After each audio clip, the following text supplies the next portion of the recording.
This function is called the cubed root parent function. The equation of this function is f of x is equal to the cube root, or the third root, of x. This is a radical symbol that's over the x, but it has an index number here of 3. Now what that indicates is that whatever number is inside, you have to find a number that if you multiply it times itself 3 times, you'll get the number that's on the inside.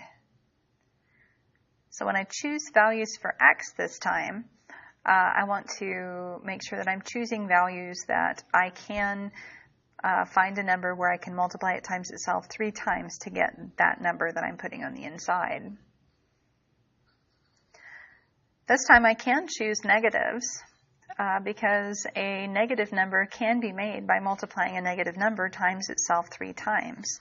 So for my x's, I'm going to go ahead and start with a negative 1, a 0, and a 1, and then we'll build from there. So if I put in a negative 1 in place of x, then it would say what times itself 3 times makes a negative 1?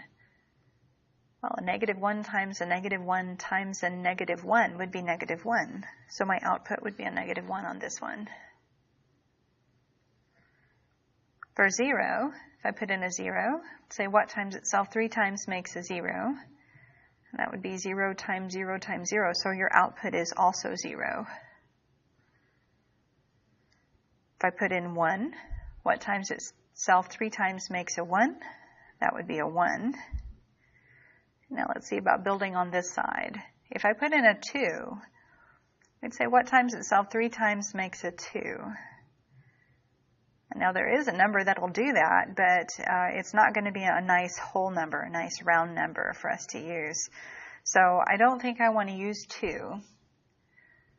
Let's see, if I tried 3 times itself 3 times would, what times itself 3 times to give me a 3? That's not going to be a nice number either. 4 won't be nice. 5 won't be nice. 6 either, nor 7. But 8. See, what times itself 3 times makes an 8? That'd be 2 times 2 times 2. So 8 would be a good choice for x. And I would get 2 for the y value.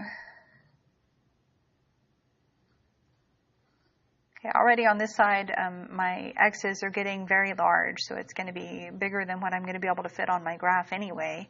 But I do need to see what's happening on the other side, so I'm going to go the other direction and pick the first nice negative value. Now the first nice negative value is actually going to be a negative 8 beyond negative 1 there. As a negative 2 times a negative 2 times a negative 2 would give me a negative 8.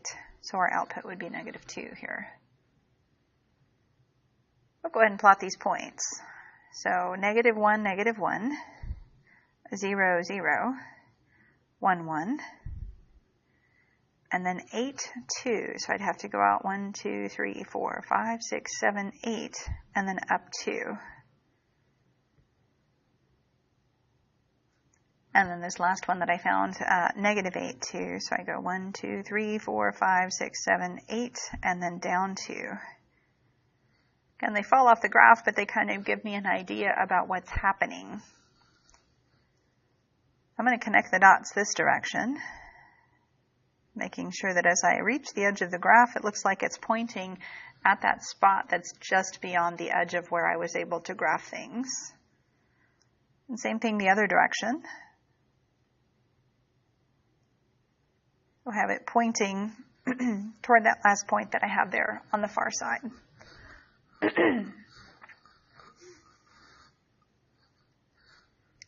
right, so now for domain. I was able to pick any value and put it in place of x. Even though some of them didn't produce nice answers, they would have still produced y values for us. So x could actually be any real number on this one.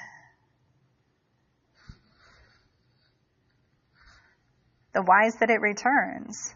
Now we manufactured it to only get the integers However, if we had picked the numbers that are between 0 and 1 and between 1 and 8, we would have gotten all of the y values that are between 1 and 2, or between 0 and 1. So the y values are actually any real number as well. Now, intervals of increasing, decreasing, and constant. If I put my pen on the far left of the graph, as far left as I can see, and I start tracing the graph from left to right, I'd actually have to move my pen upward just a little bit over here at the end, then kind of fast here in the middle, and then slowly again over here. But I continue going up the entire time, which means it's increasing actually on its entire domain. So from negative infinity to infinity, it is increasing. And since this graph is always increasing, that means it's never decreasing. And it's also never constant. What you need to know about this graph is the name, the equation, the shape of the graph, the domain, and the range.